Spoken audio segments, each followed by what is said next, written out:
it should be even.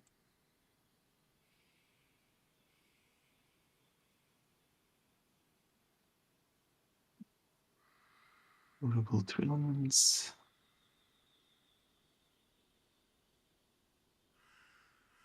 Oh. Yeah. It looks like it's showing up.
All right.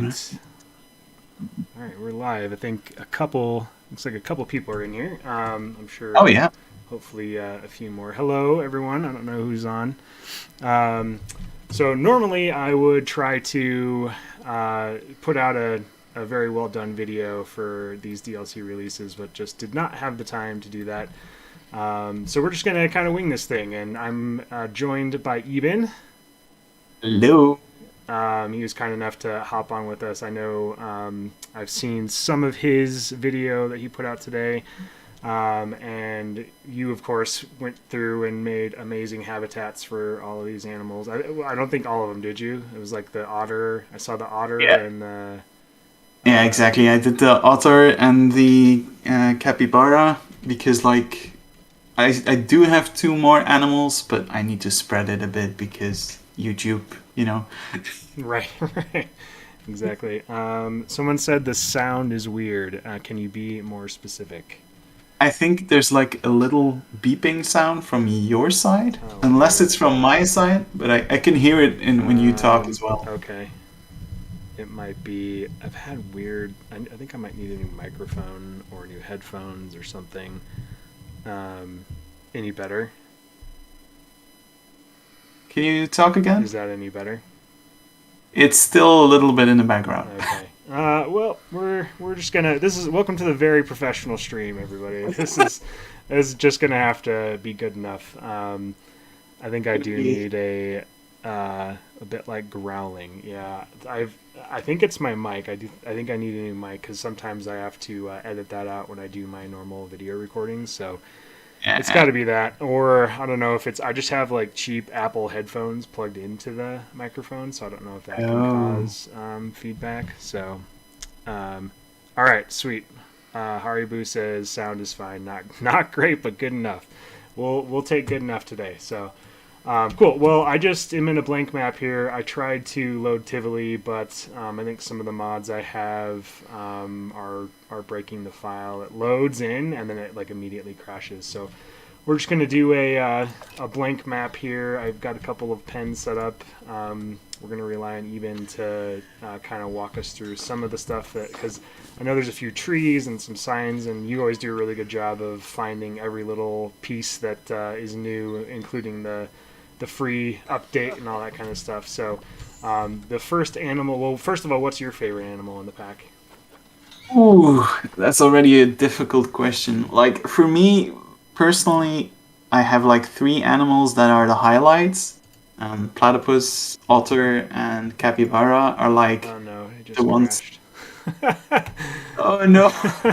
Anyway, keep going. We'll get it loaded back up. Yeah, so those are like my favorite animals, and like the other ones, I'm more neutral about. But I still really like them. Anything with Eben is fine, right? I'm trying. Yeah, no, like those animals are really the ones that stand out for me. Not in terms of like execution, because I feel like every single animal in the latest packs has all been really, really good to amazing even. But I think in terms of animal choices, I think capybara, otter, and platypus were like the main ones that I really, really, really liked compared to the other ones. Nice. Yeah, I think I know that previous DLCs, it seemed like obviously I haven't seen the animals in game yet, but just from watching people, let's see, I wonder if it has something to do. I hit terrain and it went there, so I wonder if it has something to do with the free build mod. Oh maybe? yeah, you still have the free build mod, and yeah. okay, yeah. So you need to remove that one. We'll do that real quick because that should be pretty easy to remove. Yeah, and you can just remove the other ones as well, I guess. All right, hang with us, everybody. Sorry. We're professionals. Exactly. I'm used to working with Mike. He's way less professional than this, so it's all okay. He's actually pretty professional when it comes to like video production and all that stuff. I'm super impressed with. He scolds me every time I do something wrong. Like I can get like 15 messages in a row with Eben, why did you mess up this? Like, I didn't know, Mike. I'm sorry. Yeah, that was one thing that I always loved about the Bro Coaster series was just the level of production that they put into it. That's true. Mike does have a level of perfectionism that just brings that out of him. Like the production quality is so good because he does those things. But yeah. Right, program files. Sorry, everybody. Hello, everyone. Hello.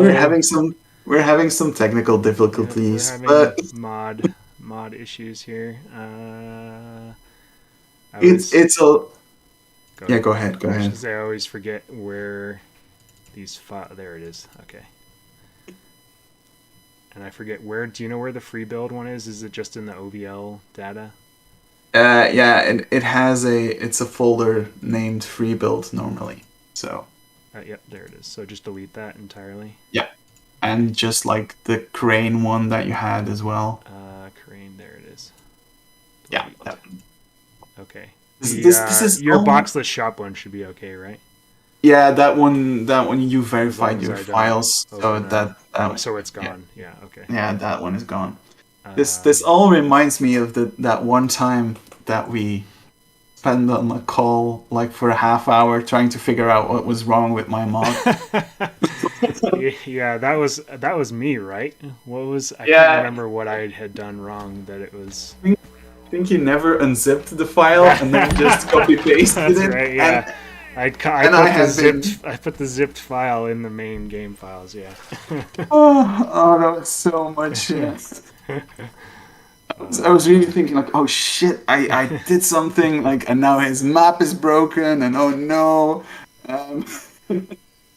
But luckily that's not the case. Let's try here.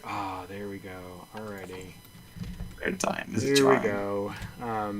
I would load up Tivoli now, but I guarantee you it'll take like 15 minutes. So we'll just I do get the feeling that they've optimized things once again, Oh, okay, good. because Sarmashadi now loads in like 7 minutes, and before it was 10 already. Okay. So yeah, it's again really cool. I'm not gonna lie, What? I'm a little concerned about being able to finish Tivoli. I'm definitely gonna have to go in and like optimize a bunch of stuff. I think because like I know there's a lot of things, especially as we get new pieces, like some of the new Hmm. fences that have come out and things like that. I can definitely like trim down the piece count. It's just Yeah. always such a pain to go back and redo stuff that you've already finished. Oh shoot! Especially as you just went like, yeah, okay, cool, this is done, and then you're like, oh no. Exactly. So there's someone asking you a question. Will you be incorporating the newly announced Australian section of the Denver Zoo to Tivoli? That is a great question. So that new area, they're actually it's under construction right now, and it Ooh. is it's in the area where the bird world used to be. So it was like the indoor birdhouse, and um, in the original master plan, that is where the African forests are supposed to be, as well as there's another exhibit that is like a wetlands area, and Hmm. I think I'm gonna stick to the original master plan. I like the idea of the African forest section a little more than the Australian one. I feel like the walk-through kangaroo exhibit is kind of. I mean, I don't really have a super strong opinion on it, but I feel like it's pretty common in a lot of zoos, and Yeah. I'd rather do a really well done like African forest area. I'm not gonna lie, it's one of those things that's starting to become overdone. Yeah, Like sometimes that's sometimes the thing in zoos. Like zoos, there tends to be like a cool new thing, and then all of a sudden every zoo does it, and then you're like, okay, cool, and you all lost character because of right, that, right. because you're just copying each other, which isn't always bad, because sometimes it's just welfare things that are greatly improved. Um, but like a kangaroo walkthrough exhibit is certainly one of those exhibits of which you think like, okay, I've seen this one 1,000 times already. Yeah, that's kind of Give how us. I feel about it, and especially so they only released one concept image, and that image doesn't give a lot of room for creativity, honestly, and it feels pretty bland. It reminds me a lot of in the Denver Zoo master plan. Let's see, I'm need a keeper here.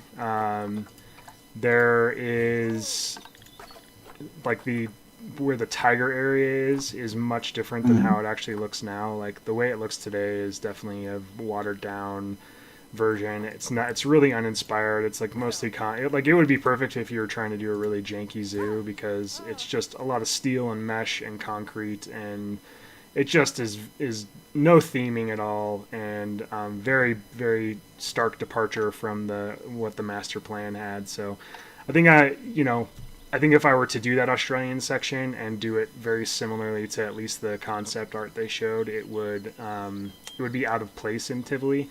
Like Tivoli is definitely turned into a very highly themed project. So that's one nice thing about having the master plan, and then also not feeling like I have to be super detailed in its recreation. Like that's yeah. one thing that I like. I'm blown away by like Goron and his recreation because it is like hyper accurate and hyper detailed. Um, but there is a certain for me that there would be a certain level of stagnation if I were to go that route because Yeah. and just I don't know how he does it because there's so much give and take with this where you have to like build within the parameters of what the game allows you to do and he's just Mhm. like nope, I don't care about the restrictions in the game, I'm going to make it happen, and I just don't have that level of patience like he does. I think Goron is, and Goron. If you ever watch this, you know that I say this in the sweetest way possible. I think Goron is downright insane. Um, I would so Oh, I didn't do so it. yeah. So You don't have you placed 2 keeper huts That's right. instead of a keeper hut It was like a trade center. and a trade center. Yeah. I was like, why is there a window on that? Okay. All right. Well, you can tell what I've been working on in Tivoli. Let's see here. All right. So I did have the platypus first, so we'll just get 2 of these. Yeah, the platypus is one of those animals. I know for some people it's a controversial pick, which might be surprising, but Why it's is that? because Are they it's do they not do well in captivity? Like, see, this is the kind of stuff I know nothing about, so I'm glad you're on. they are difficult to keep in captivity, and mostly the ones that are kept in captivity are mostly within Australia. Like there are very few zoos outside of Australia that have them. I know that San Diego Safari Park has gotten one like a year or 2 ago, or maybe a year ago. Okay.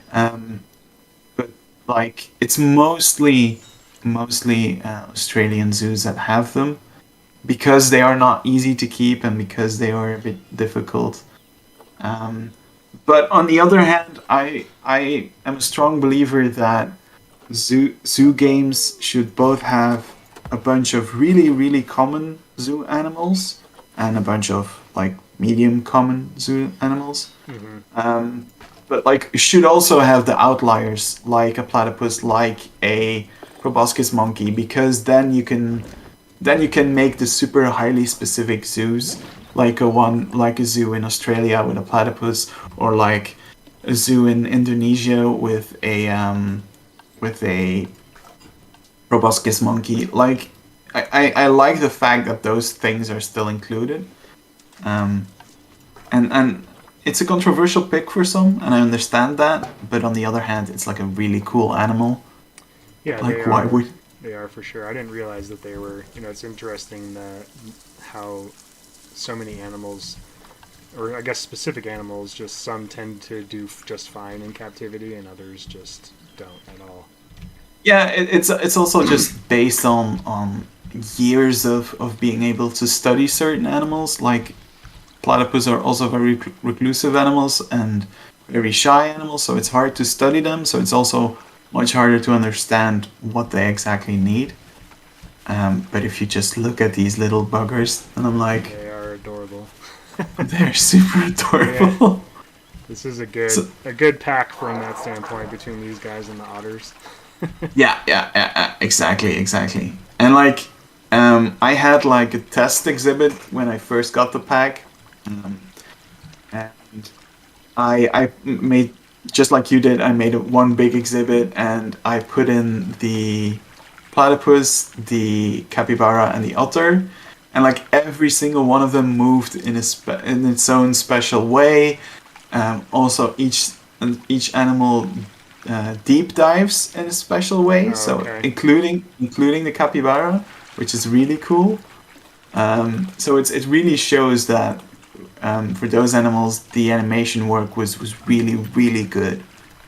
Yeah, that's it's interesting because that's the kind of thing that at a very shallow glance at these kind of DLCs can very easily be lost in the noise. You obviously look immediately at the the physical model itself, and you see the quality that's done there. But then the fact that so many of them have unique animations and things like that is really impressive. Yeah, and it's like I said on Twitter, it's a difference between an animal looking real and an animal and an animal actually feeling real. Yeah, like Ruble, if you put like a massive gap between you can clearly see that Ruble is a very professional. yes, I'm a professional habitat builder. So one, boom, back.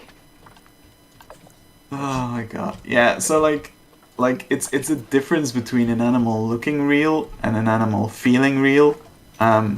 Especially like if the animations are done well, then it really becomes like, okay, this is something that feels real and feels like an actual animal. because things can look super cool, but if it doesn't move or it doesn't act like an actual animal, then it's like, okay, then it's pointless, because it will automatically, there will automatically be something in your brain that can't keep up the suspension of disbelief, and like we'll just go, okay, this isn't real. Right. And it's those animations that really do the trick in my eyes. And it really, I mean, I've had conversations with people who played Planet Coaster, um, and haven't really picked up Planet Zoo, and I know even Mike has talked about the animals just kind of being animated scenery, and I think that's true in some instances, but then when you really do pay attention to, you know, the different ways they've animated them and the variety in animation and all that kind of stuff, and if you stop and watch one of these animals in a really well-made habitat, it does feel like a zoo, I think. Yeah, exactly. And sometimes that is really fun to do. Just like if you have spent like several hours building, and I know I do that, I know you do that. It is so rewarding to just sit down for a minute and watch the animals, and actually, usually if all goes well, if they use the habitat correctly. That's a big key, you know, especially like that's one area that I would say is a little bit of a bummer in the game, is especially with like the primates.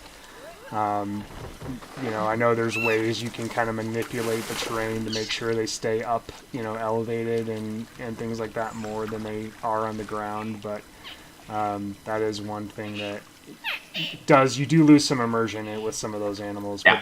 But then there's other animals where it's like, man, they just really take well to the terrain changes and the scenery you put in, and it just like when you have those moments, like I think one example for me is in Tivoli Zoo, where in the Predator Ridge area, how the lions will like get close to the indoor viewing area, like sit on those rocks, like lay down on those rocks and sunbathe. Like, and there's countless times I've gone to the zoo in real life and seen that exactly happen. And so those are the kind of things where there's moments like that where it's really, really well done, and then there's other times where it's not so much. Yeah, and at the end of the day, I can always understand that things like that happen, because no matter how much you want to do it as a developer, games still have limitations. Right. And I'm sure that there are still ways to fix certain things, and I hope that we one day get some of those fixes. But yeah, like you have to understand that I come from a time where if you had an exhibit full with rocks, then the animal wouldn't do much because it couldn't navigate it in Zotakun 2. So being able to navigate rocks is amazing. My first 5 exhibits in Planet Zoo were all covered with rocks, and I just spent hours watching. It was a snow leopard, like jump from the one side of the exhibit to the other side, going on the rocks, climbing trees, walking over logs, and I was like, this is the coolest thing ever. And okay, sometimes it was janky, and sometimes it was like, okay, no, this doesn't work well. But it didn't matter to me, because it's such a, like, I feel like I'm being spoiled because of that. Yeah, because that's true. That, put it in perspective. Yeah, what exactly. It used to be. Oh, well, will these otters use this mud bath? Yeah, oh, they do. Interesting. Yeah, that is another cool thing about the game that I really appreciate, is the variety of the enrichment items and how they interact with those too. I think that really, especially when you do a really good job of hiding them and blending them into the habitat, you really get some of those moments where it feels like you're witnessing like a real enclosure at a zoo. Yeah. I think enrichment wise, the game has some of the coolest enrichment pieces. Sometimes I do wish, like, I wish they would update certain animals so they would use them all. But like, sometimes I feel like it's easy to criticize the game.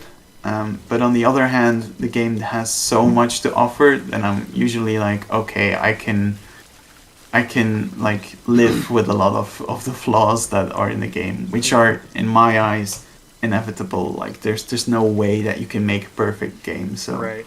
And I think a lot of times, one of the things that always bugs me is people get caught up in like the, oh, you're just carrying water for Frontier, or then on the other spectrum, like Frontier can do no right, and you're going to complain about anything and everything. And I think for me, the criticisms and feedback always come from a place of understanding that. Hold on, I want to see this guy use the mud. Come from a place of understanding that like there's limited resources at a company, and you have to decide how you're going to allocate those resources, whether that be personnel, time, money. And so everything that's done in this game, you have to view through that context and understand that at some point in time, a decision was made somewhere to optimize resources, and maybe it wasn't in the way you thought it should be. And so I think that's probably the fairest way to offer feedback and criticisms within that lens, understanding that that's what they're dealing with as a developer. yeah, exactly. Like there's a middle ground between Frontier can do no wrong and Frontier can do no right. And like as a developer myself, I have a slightly different perspective, which isn't always a good thing either, because I'm willing to forgive a lot more because of that perspective. On the other hand, I also understand that for other people it's like not the case. Right. But yeah, I think in general, I'm quite, at least with this pack, because we're talking about the pack, obviously. I'm quite satisfied.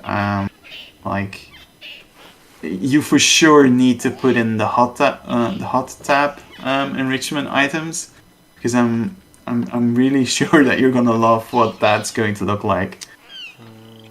Let's see here.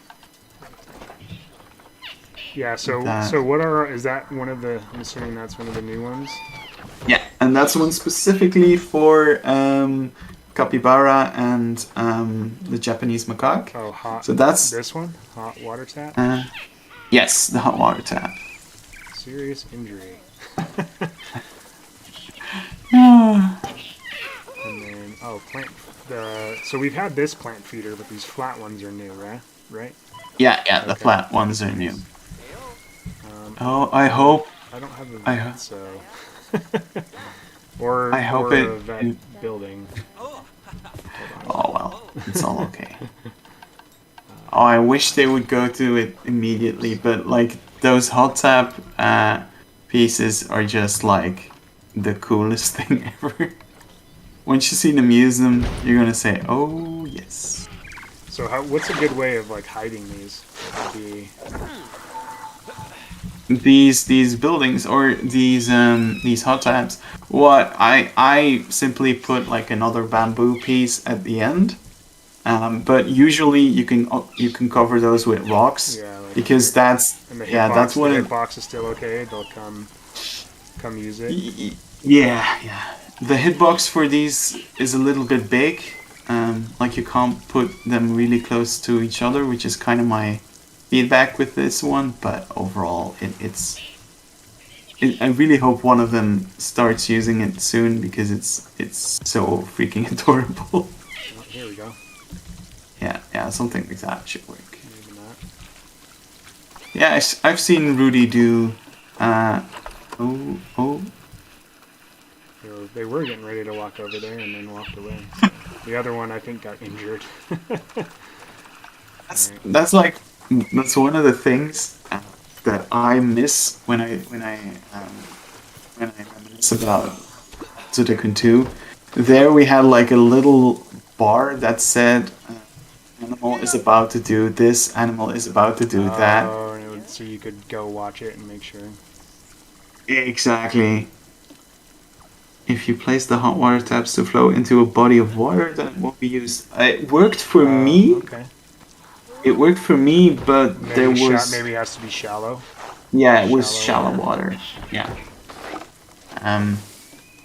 But yeah, Let's see if we can get them to walk. it's one of those things that I miss when I think about it, because with Sudoku 2, it was also much easier then to know what all the behaviors were, and here it's a lot more guesswork. But on the other hand, it's fine.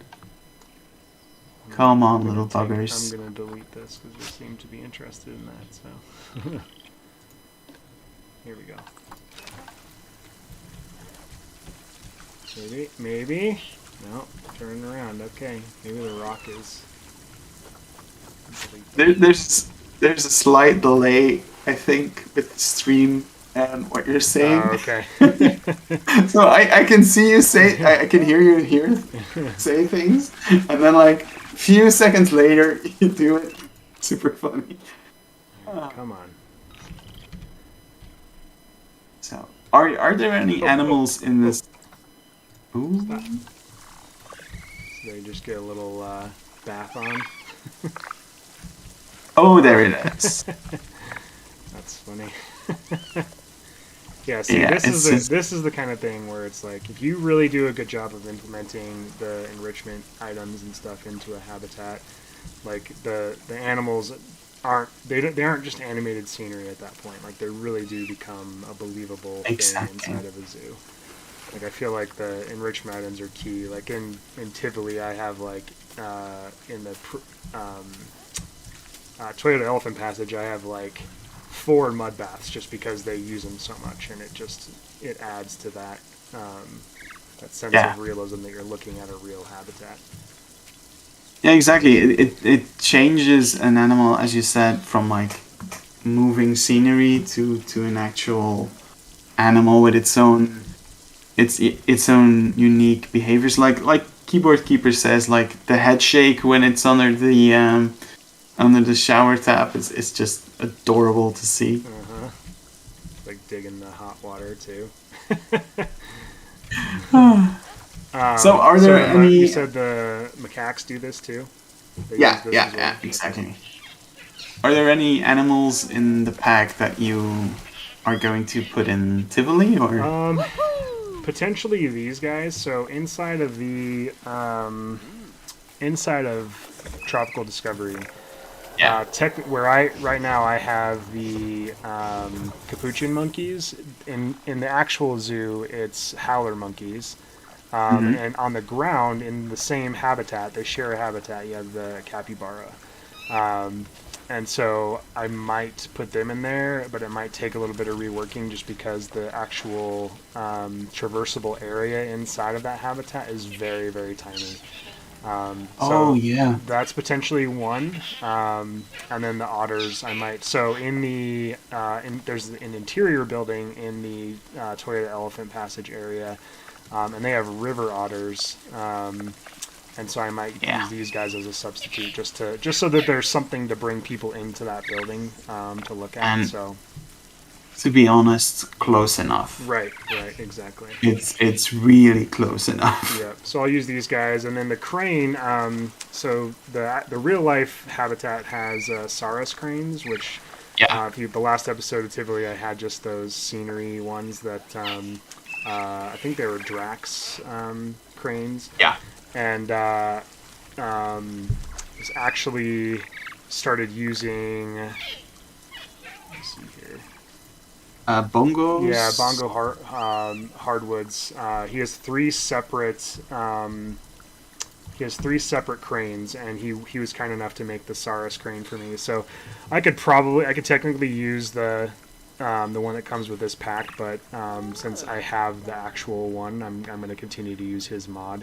Just need to figure out how to get it to work without the file crashing, if that's one of the causes. So it needs to be updated, but I'm pretty sure, like, I know that Jen and I know that Bongo are both super into the new crane rig, so they're like, I don't think it will take long until both of them are updated. Nice, good. So Good. And then I know, so with the free build mod, is that something that is already being worked on getting updated?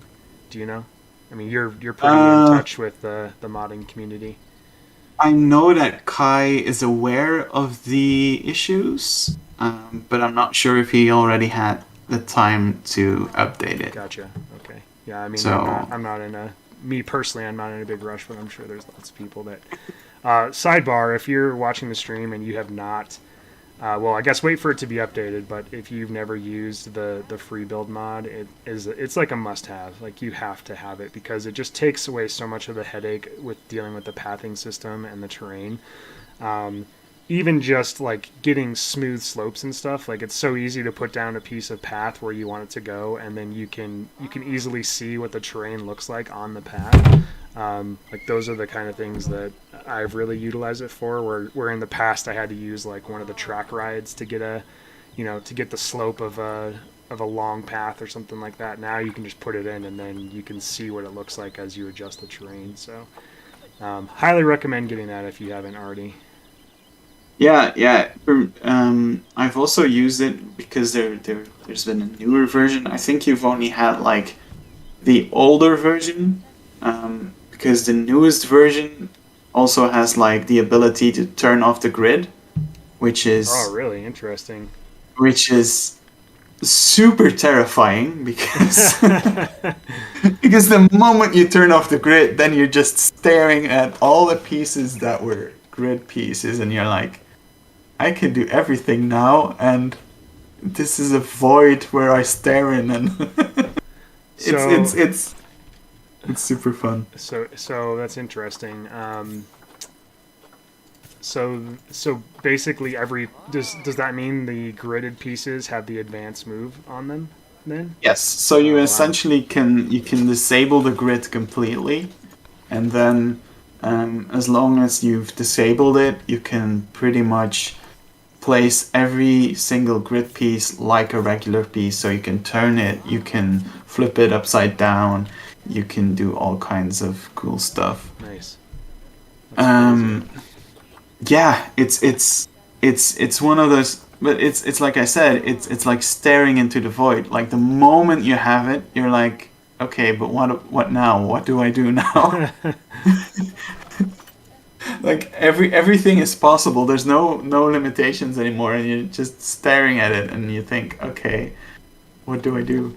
But yeah, it's a really cool mod, and I hope that Kai has the time to update it. I don't think it will take too long, but I hope he has the time to do so. But on the other hand, yeah, it's one of those mods where I also say like that one became necessary for me, especially as you said, like with the pathing. But I also made for the capybara in Tormashadi, I used it to create like a little hill of hay bedding, which looks a lot better than if